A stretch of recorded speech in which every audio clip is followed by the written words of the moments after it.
Punjab duck हवामान अभ्यास मुक्काम पोस्ट गोळी धामणगाव तालुका शिलो जिल्हा परभणी।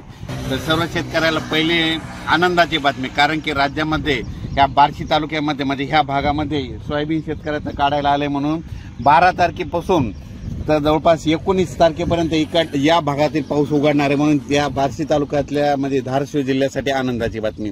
राज्यात एकंदरीत परिस्थिती बघायची झाली तर राज्यामध्ये आता म्हणजे 13 तारखेपासून म्हणजे 13 सप्टेंबर पासून ते 19 सप्टेंबर पर्यंत राज्यात उघाड राहणार आहे।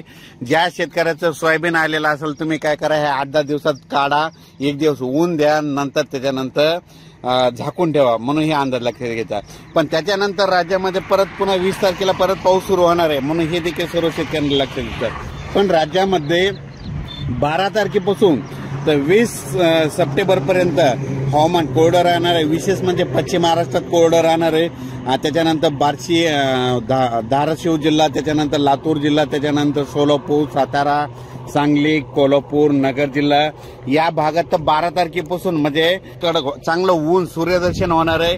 आणि ज्यांच्या शेतकऱ्याचा उडीद असेल, ज्यांचं सोयाबीन काढणी चालू आहे, त्यांच्यासाठी ही आनंदाची बातमी। विदर्भामध्ये मात्र 14 तारखेपासून चांगलं सूर्यदर्शन होणार आहे। त्यांच्यासाठी ज्या शेतकऱ्याचं सोयाबीन आलेलं आहे त्यांना त्या 8 दिवसात आलेलं असलं तर तुम्ही काढा, झाकून ठेवा।